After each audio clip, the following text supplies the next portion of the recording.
Ethan wanted freedom. What he got was a nightmare wrapped in a passport. After months of sunlit mornings and quiet beachside work sessions in Da Nang, a single comment at a street market flipped his world. "Didn't you say you were headed to Cambodia yesterday?" Only, he wasn't. He never left the city. As the clues pile up and strangers seem to know him too well, one terrifying truth begins to emerge. Someone is living another life with his name, his face, and his passport. But what happens when that other life is darker than he ever imagined? And what if catching his double means destroying himself in the process? Ethan stepped off the plane in Da Nang with a sense of freedom he hadn't felt in years, the salty breeze hitting his face like a baptism into his new life. After quitting his high-stress job in New York and selling nearly all his possessions, he had embraced the life of a digital nomad, eager to chase simplicity and inspiration across Southeast Asia. Vietnam had called to him with its promise of balance, fast internet, low living costs, and a culture steeped in beauty and contrast. As he settled into his beachfront apartment, complete with a hammock and a hazy ocean view, Ethan felt like he had finally escaped the mechanical loop of capitalism. He biked daily along the coast, ate steaming bowls of pho with locals, and worked from cafes that smelled like sweet condensed milk and espresso. His routine was flexible, his wallet happier than ever, and for a while it seemed that the life he had dreamed of was real. But his first brush with unease came at immigration. The officer had furrowed his brow slightly longer than usual as he looked at Ethan's passport, then glanced up at his face with a hint of confusion before stamping it and handing it back without a word. Ethan dismissed it as nothing. Perhaps the man was just tired or distracted, but the moment lingered in his memory like a smudge on a clean window. A few days later, he received an email notification about a flight booked under his name from Ho Chi Minh City to Phnom Penh. He hadn't bought a flight, and he certainly hadn't left Da Nang. He chalked it up to a glitch and deleted the message. But then came a message from his bank, inquiring about a flagged transaction at a luxury hotel in Hanoi. That, too, he ignored, assuming it was an error. But errors don't start stacking on top of each other like bricks. They build something. Things took a stranger turn when he visited a popular cafe near the Dragon Bridge. The barista, a sharp-eyed woman in her 20s, smiled and asked if he'd enjoyed his caramel latte the day before. Ethan blinked. He hadn't been there in over a week. "You came in yesterday. You even tipped big," she said, tilting her head with amusement. "We don't forget that kind of thing here." The confusion in Ethan's mind deepened. Was she mistaking him for someone else? Or had he really come here and somehow forgotten? Later that evening, he opened his laptop and logged into his Google account, only to find a string of location entries he couldn't explain. Places in Hanoi, Hue, and even Cambodia. The timestamps clashed with moments he remembered clearly. Video calls with his sister, nights spent editing in his apartment, long bike rides by the sea. And yet, there they were, digital footprints he didn't make, memories he didn't own. He laughed nervously at first, thinking it must be some tech glitch, maybe even identity theft, something annoying but manageable. But as he sat with the possibility, a darker, more bizarre thought began to form. What if this wasn't just data being stolen? What if it was something deeper, more visceral, his entire identity being peeled away and worn by someone else? The idea seemed absurd, but the evidence was mounting like a rising tide. Still, Ethan didn't want to sound paranoid or dramatic, so he said nothing. He watched. He waited. He observed, like a man staring at a shadow on his wall, unsure if it was his or something else entirely. A week later, while video chatting with his best friend back in the States, Ethan made an offhand joke about his clone living a wilder life than he was. But instead of laughing, his friend narrowed his eyes and said, "I thought you were in Cambodia. You posted a photo from Angkor Wat last night." Ethan froze. He hadn't posted anything. His last photo was of a sunset in Da Nang, taken 3 days ago. "Dude, it was on your story," his friend insisted.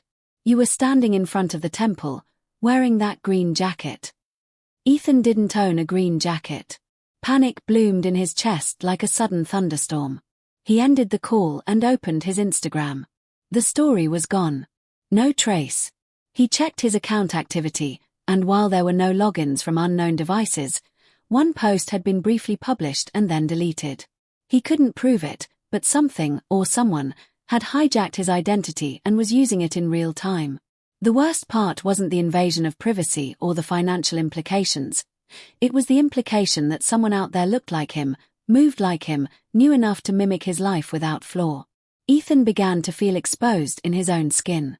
He started wearing sunglasses and a hat in public, avoiding eye contact with people in case they saw someone he couldn't explain. The paranoia gnawed at his nerves until he barely recognized himself in the mirror. The final straw came when he visited the local consulate to report possible identity theft. As he explained his situation, the clerk's expression turned unreadable. He left to retrieve something and returned minutes later with a photo printout. It was an immigration document from 3 weeks prior, stamped and signed, with Ethan's name, birth date, and passport number. But the man in the photo wasn't him. Not exactly. The resemblance was undeniable, but there was something off.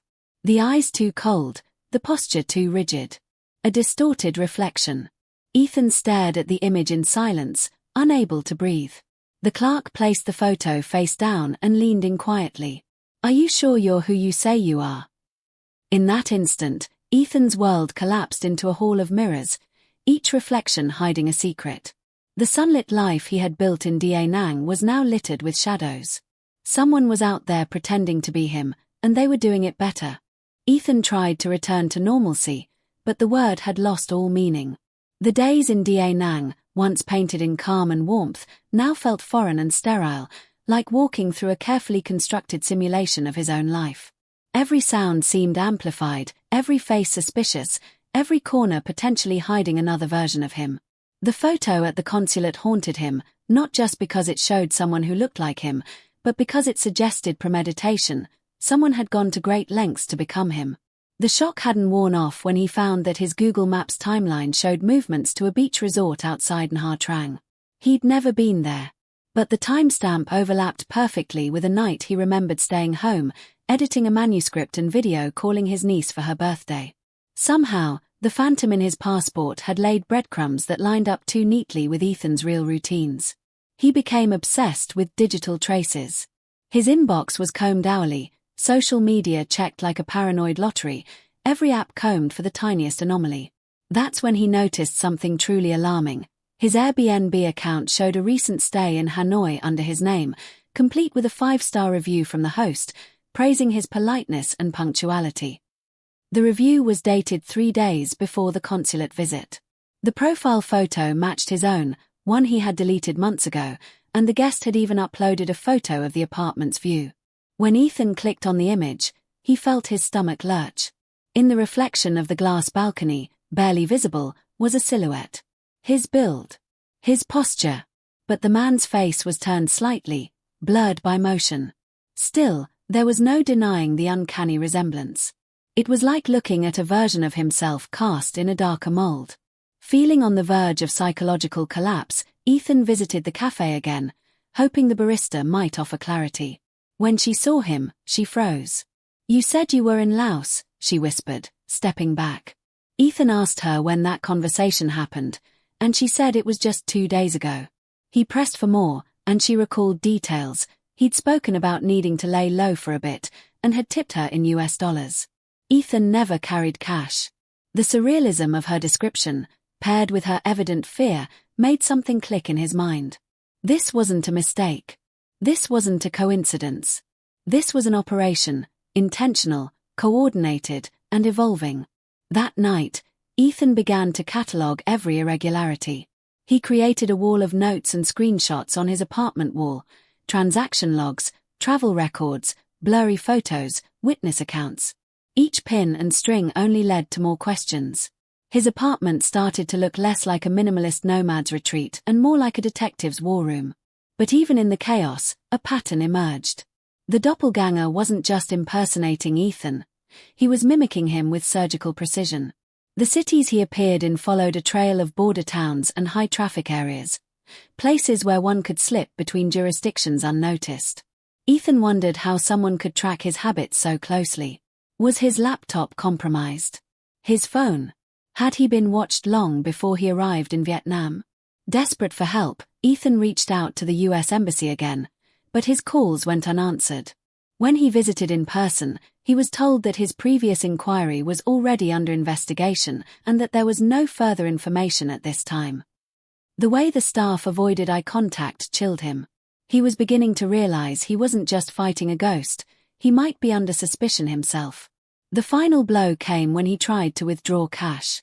His card was declined, and when he called the bank, a weary voice informed him that due to unusual activity, his account had been frozen pending further verification. Ethan hung up the phone and sat in silence, feeling the floor of his life crumble beneath him. Later that week, he attended a networking event for expats, hoping for normalcy, or at least distraction. While chatting with a fellow freelancer, the man squinted and said, "Didn't we meet in Hoi An last weekend? You were wearing a Red Sox cap." Ethan hadn't owned a baseball cap in years. He smiled weakly, deflected, then slipped away into the crowd. He no longer trusted public gatherings, or his own reflection. His phone buzzed later with an airdropped photo from an unknown device, a blurry image of him, or someone who looked exactly like him, walking through a night market in Saigon, wearing the Red Sox cap. The caption read, "You missed a good time." That was the moment Ethan realized he wasn't being randomly targeted, he was being toyed with. This wasn't theft. It was psychological warfare. The intruder wasn't just stealing his identity, he was slowly replacing it. Like a parasite, burrowing deeper with every transaction, every manipulated memory, every false encounter. When Ethan searched for support groups or stories online, he found scattered posts about similar phenomena, stories dismissed as delusion or conspiracy. But each carried the same core horror, the gradual erasure of a person's identity by a more calculated, more dangerous version of themselves. Exhausted and spiraling, Ethan turned to an expat forum to post anonymously about his situation.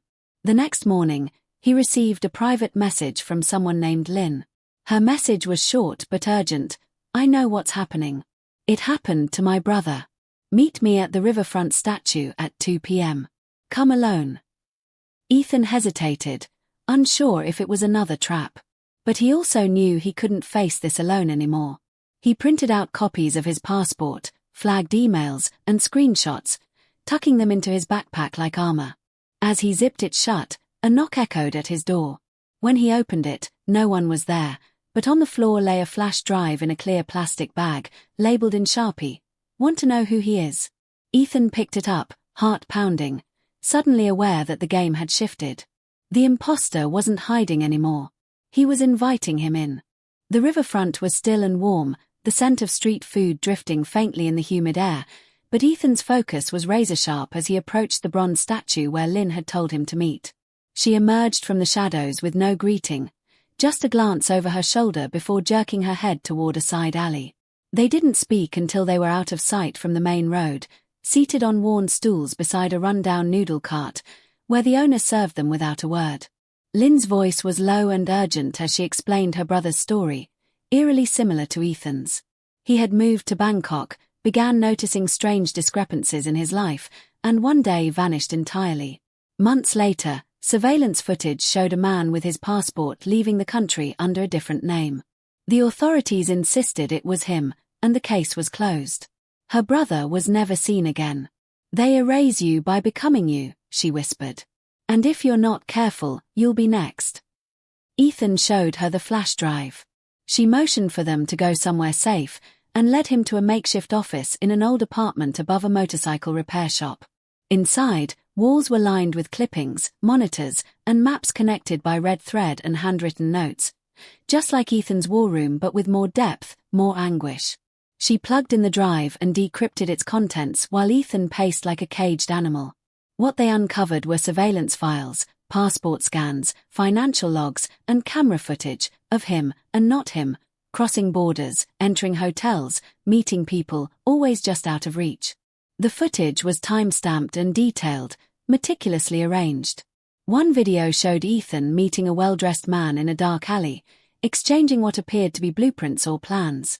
Another showed him slipping through a guarded checkpoint wearing a disguise. Ethan watched in disbelief as the version of himself on screen moved with cold precision, confident and deliberate, like a trained operative. They plotted his sightings on a map, and the pattern was clear: The doppelganger was circling outward from Da Nang in an expanding spiral, like a snake tightening its grip. Lin suggested they chase him through the data, find out where he might appear next.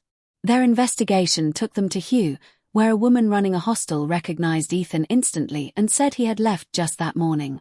They missed him by hours. In Hanoi, a tuk-tuk driver insisted he had dropped him off at the embassy compound. But when they approached the embassy gate, armed guards grew tense the moment Ethan showed his passport. "You're not supposed to be here," one muttered. Lin pulled Ethan away before things escalated. That night, they slept in shifts in a rented storage unit, too paranoid to trust hotels or public shelters. Paranoia had become their new normal. As days passed, the doppelganger's trail turned colder, more elusive. He was becoming harder to track, and Lin worried he was deliberately feeding them breadcrumbs, luring them into a trap. She showed Ethan a photo sent from an anonymous number, an image of them sleeping side by side inside the storage unit. The message read, "Closer than you think." The violation wasn't just physical, it was psychological, like the imposter was feeding off Ethan's fear. Lin explained that identity thieves like this often didn't work alone. There was likely an entire network using high-tech surveillance and corrupt border officials, and Ethan's case might just be one node in a wider operation. Ethan struggled to process it all, his face, his name, his history used like a playing card in a game he didn't even understand. They traveled south to Cantho, where Lin's contact claimed the double was meeting with an arms broker under the alias David Shaw. Ethan broke into the meeting point, a crumbling French colonial mansion turned nightclub, and watched from behind a mirrored wall as the man who looked exactly like him sat at the bar, laughing with someone in military fatigues. The sight of his own face animated with charm and malice sent shivers through his body. For a moment, Ethan wanted to burst through the glass and confront him, but Lin pulled him back, whispering that if they acted too soon, they'd lose everything. They followed him to a gated villa on the outskirts of town but were intercepted by masked men before they could approach. Ethan and Lin managed to escape after a frantic motorbike chase through the back alleys, but they were rattled, blooded, and bruised. They went underground, relying on burner phones, cash stashed in zippered boots, and coded messages scratched into bathroom stalls in safe cafes. Lin tapped into surveillance feeds using a friend's credentials, and eventually, they traced the double to a fishing village near the Cambodian border. He was seen boarding a boat with forged documents and a satchel of unknown contents. But this time, Ethan was done watching. He made the decision to intercept him directly. Consequences be damned. They rented a decrepit speedboat from a local drunk and tracked the smuggler's route. As the sky darkened with the incoming monsoon, they caught sight of the vessel, a silhouette against the angry ocean. Ethan's heart raced as the realization set in. His identity wasn't just stolen, it was being sold, weaponized. They approached under cover of darkness, Ethan climbing aboard with Lin's help and confronting the crew. But the boat was empty, just equipment and crates. No double. No answers. Then a text pinged on Ethan's burner phone, a photo of him on the deck, taken just moments ago, followed by the message, "Wrong boat. Try again." A flood of dread crashed over him. He looked up, scanning the nearby shoreline, and there, standing on the beach with binoculars, was his double. Smiling.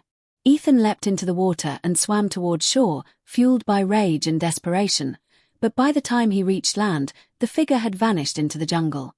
The hunt had become a game, and Ethan the pawn.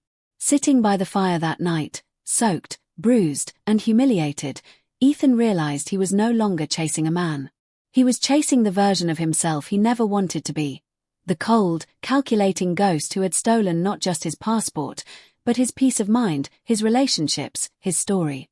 Lin put a hand on his shoulder and simply said, "Now you know what you're really up against." The path ahead was no longer about reclaiming his life. It was about surviving long enough to expose the truth. And for the first time, Ethan understood, the doppelganger wasn't hiding from him. He was preparing to become him completely. The morning Ethan woke up in a concrete holding cell, his head pounding and wrists chafed from zip ties, he realized too late that the line between hunter and hunted had blurred beyond repair. The sting of betrayal lingered in his mouth like bile, bitter and burning, as a flood of images from the night before tumbled through his aching mind. Lin was gone, disappeared without a word after they'd tracked a lead to an abandoned warehouse on the outskirts of Ho Chi Minh City. They were supposed to meet a contact with intel on the doppelganger's next move, but instead, Ethan had walked into a trap. Police stormed the building minutes after he arrived, guns drawn and shouting in rapid Vietnamese, demanding he surrender.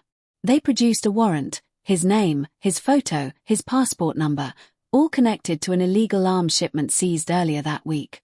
His pleas fell on deaf ears, his protests dismissed with cold indifference. The only thing more terrifying than the arrest itself was how thoroughly the frame-up had been constructed. As the hours crawled by in the windowless room, Ethan was dragged into interrogation by a stone-faced officer who read off a list of charges as if reading the ingredients of a packaged meal. Possession of forged travel documents. Association with known traffickers. Financial ties to laundering networks operating out of Cambodia. When Ethan insisted on his innocence, the officer slid a series of photographs across the table. Each one showed him, or the man wearing his face, in compromising positions, exchanging duffel bags in back alleys, entering seedy hotels, shaking hands with known criminals. One photo even showed the double in a police station, giving a statement, signing Ethan's name in perfect penmanship. The implication was deafening. Not only was Ethan guilty, but he had already confessed. His voice cracked as he tried to explain the truth, but to the officers, he sounded like a desperate liar unraveling in real time. When they presented his phone, his actual phone, somehow recovered from his backpack, it contained damning messages he'd never written. They'd been time-stamped during moments when he had been offline or asleep, planning drops, coordinating shipments, praising the success of a clean exit through Laos.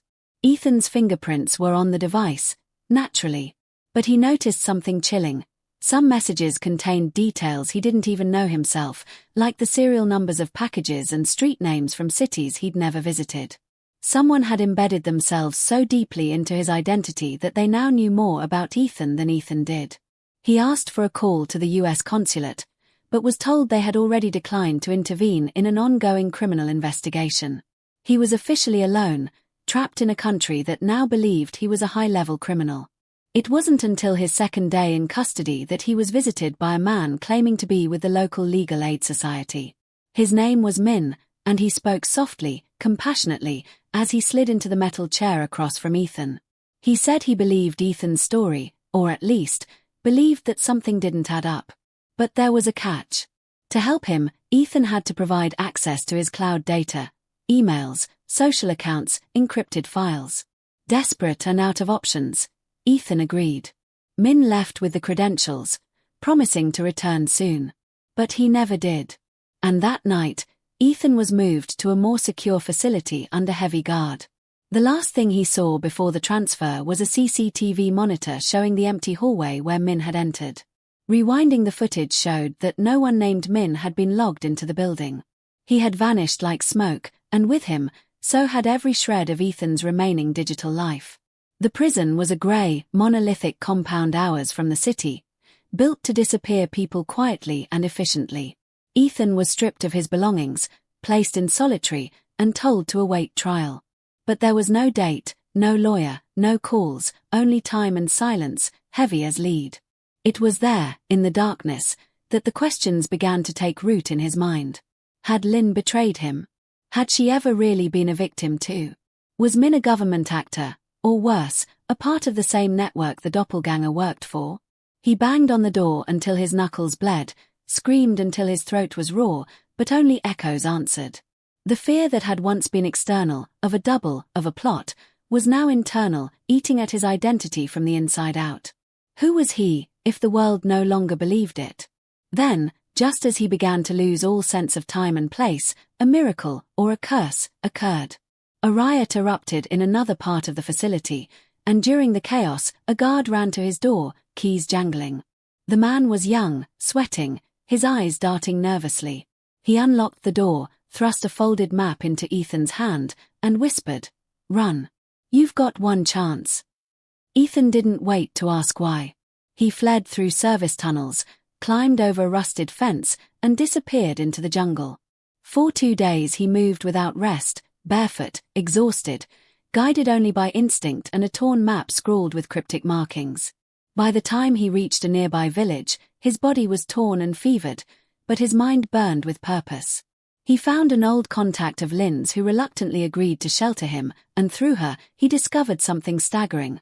While he had been in prison, someone using his identity had applied for a Vietnamese citizenship fast-track under humanitarian grounds. A new life was being forged under his name, with updated credentials and fabricated records showing years of community aid work. The double wasn't just stealing his present, he was rewriting Ethan's past and scripting a future in which Ethan no longer existed. That realization broke something inside him. The chase had always been about reclaiming what had been taken, but now he understood that his very existence was being overwritten. He wasn't just being framed, he was being erased. With the little strength he had left, Ethan hacked into an old laptop and began crafting a new trail, not to reclaim his name, but to expose the system enabling the theft. He posted fragments of truth on obscure message boards, uploaded redacted footage, and planted stories in freelance journalism circles. Every post was signed with a new alias, a breadcrumb left for someone who might understand. And still, he waited for Lynn, unsure if she'd return to finish what she started or to explain everything. But as the days passed and no word came, Ethan sat by a flickering lamp, watching the door, holding the last photo he'd taken of himself, wondering how long until the man in the image replaced him completely. The wind howled through the Mekong Delta as Ethan crouched behind a cluster of reeds, binoculars trembling in his grip as he watched the man who had unraveled his life.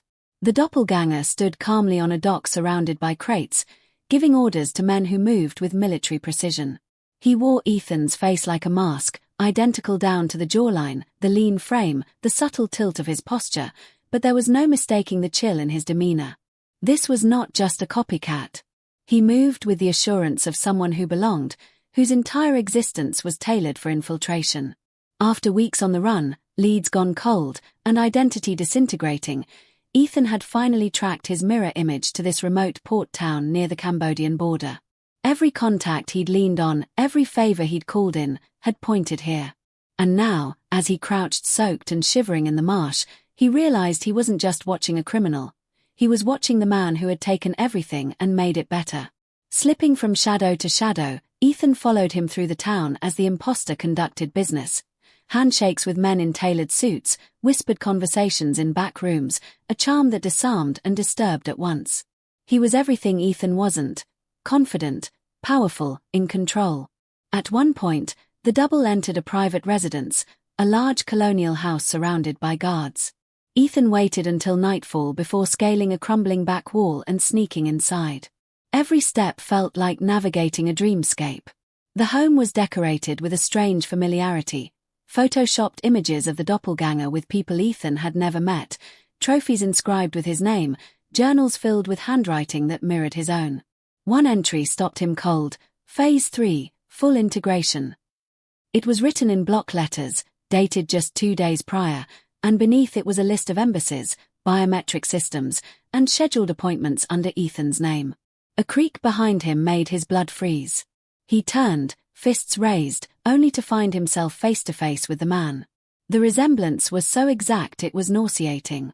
The doppelganger smiled, not in surprise but satisfaction, as though he had expected this moment. "I was wondering how long it'd take you," he said calmly, pouring 2 glasses of scotch. "You're more persistent than I thought." Ethan didn't speak. He watched as the man slid 1 glass toward him. "You want answers? I'll give you one. But you won't like it." The conversation that followed unraveled Ethan's sanity. The double's name was Marcus, at least, that's what he went by now. He revealed that he had once known Ethan, years ago, during a volunteer teaching stint in Thailand. Ethan had barely remembered the man, just another drifter with a forgettable smile. But Marcus hadn't forgotten. He had watched Ethan's life unfold online, studied his voice, his movements, his habits, quietly preparing. He didn't just want Ethan's life. He wanted to perfect it. Marcus claimed the world rewarded performance, not authenticity. "You were wasting your own potential," he said with a sneer. "I'm what you should have been." His network, spanning data brokers, forged document rings, and corrupt immigration officers, had enabled him to intercept and duplicate identities across continents. Ethan's was simply the most successful attempt. He detailed how he'd carefully stepped into Ethan's shadow, correcting his mistakes, improving his image, even planting subtle trails to discredit the original. "The world doesn't care about truth," Marcus said. "It cares about who shows up first with the better story." He offered Ethan a proposition: walk away. A new identity, clean passport, untraceable funds, enough to start again anywhere in the world. "Or," he said, eyes cold and calculating, "you can try to stop me and disappear like the others." Ethan's rage boiled over. He lunged, tackling Marcus to the floor as the glass shattered around them. The struggle was brutal, messy, silent. Fists, elbows, furniture breaking under their weight. They were too alike in size and strength, too rehearsed in each other's moves. The fight spilled out into the courtyard, where guards began to shout, some drawing weapons. Ethan grabbed a rusted pipe and struck Marcus across the face, sending him stumbling into a stone pillar. Alarms rang out, lights blazed, and Ethan ran. He sprinted through alleys and over rooftops until he vanished into the jungle once again, heart pounding, Marcus's blood still on his hands. But he hadn't killed him. And deep down, he knew that was a mistake. 2 days later, word spread across local news of an American humanitarian attacked in his home by an unidentified assailant. The media painted Marcus as the victim, praising his work in refugee outreach and cross-border reconciliation. Ethan was now the ghost, the villain in a story he no longer controlled. Lynn finally resurfaced, her voice sharp with guilt. She hadn't betrayed him, she had been taken, kept in a compound and released only when the story had been successfully flipped. She gave Ethan a copy of Marcus's travel records, schedules, and encrypted messages she had recovered during her captivity. With her help, Ethan created a dossier, detailed, damning, and undeniable. They smuggled the evidence out through a journalist friend in Kuala Lumpur, hoping it would reach someone who cared. But days turned into weeks, and no response came. Ethan watched as Marcus continued to thrive under his name, giving TED-style talks online, appearing in travel documentaries, and winning awards. The world had embraced the illusion. Ethan had become the shadow. One night, while hiding in a stilt house deep in the Mekong swamps, Ethan stared into his reflection in the black water. He no longer recognized the face that stared back. The man who had come to Vietnam seeking freedom had been replaced by a ghost fighting to prove he existed. But even ghosts can leave marks. Ethan began creating a digital trail, not to reclaim his identity, but to taint Marcus's. He embedded viruses into archived photos, planted inconsistencies in timelines, and crafted anonymous exposés detailing the rise of a fraud. Slowly, whispers began to spread. Journalists asked subtle questions. Online threads emerged connecting dots. Marcus's perfect world began to crack. And as Ethan watched it unfold from the shadows, he whispered to himself, "If I can't be me, then neither can you." The days after Marcus's media ascension were a surreal slow-motion collapse for Ethan, as he wandered the fringes of civilization like a phantom in exile, cut loose from every tether that had once held his life in place. News outlets played sound bites of Ethan speaking at humanitarian conferences in Singapore, his voice cloned to eerie perfection, and his cadence so rehearsed that even Ethan found himself double-checking whether it was truly Marcus.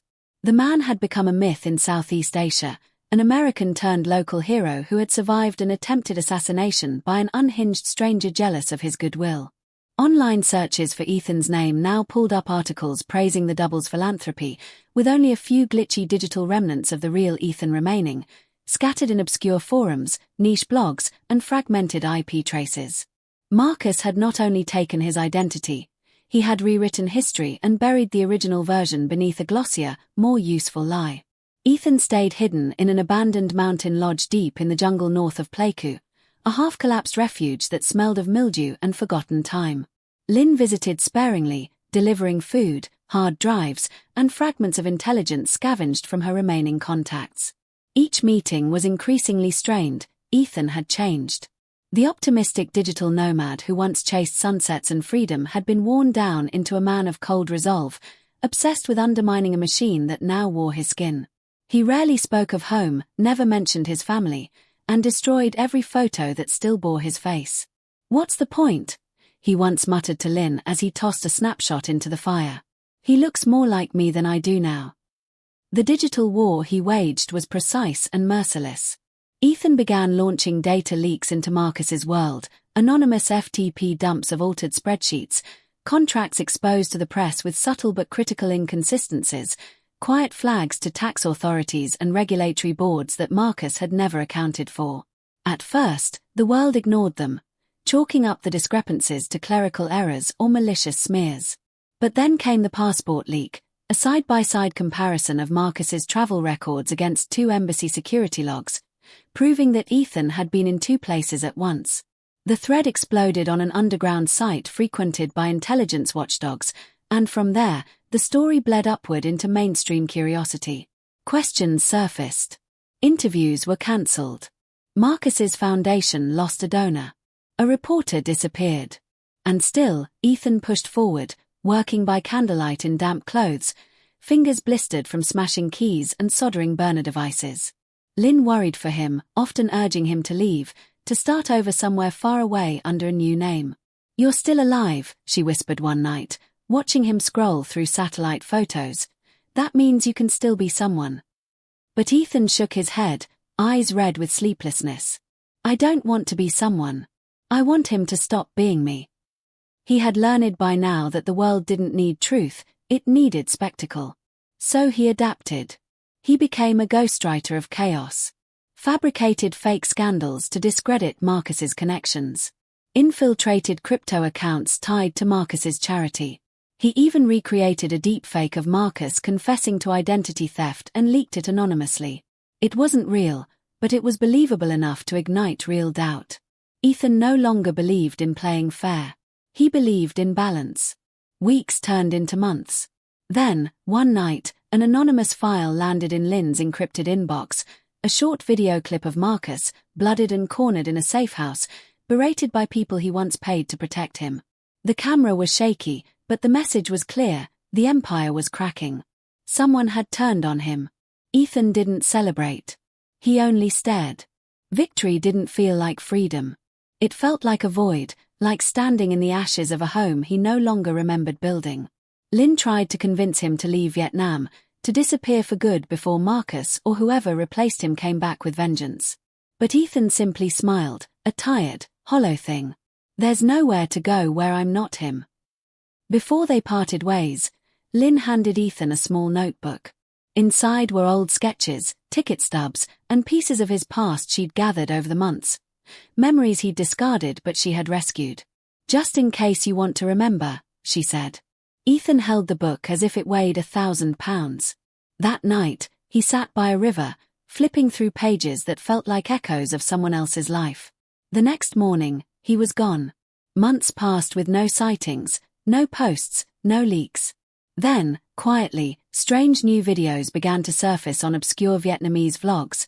Stories of corruption, duplicity, and identity theft, told through cryptic animations and masked narrators with distorted voices.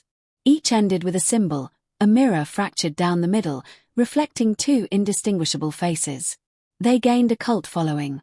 People began speculating: was it art, whistle-blowing, or something else entirely? In private corners of the internet, a theory emerged that the real Ethan was still alive, working from the shadows, haunting the man who tried to become him, a ghost that refused to die. And one day, a postcard arrived at Lynn's door. No return address. No message. Just a photo of a crowded street in Casablanca and, in the lower corner, Ethan's handwriting: "Still here. Still me."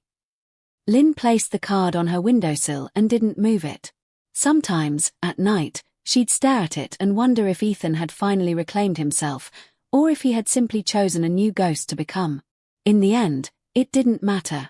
The world would keep turning, stories would keep shifting, and somewhere out there, a man who used to have a name was writing a new one. Letter by letter, face by face, in a world that never truly wanted the truth. Just a better version of the lie.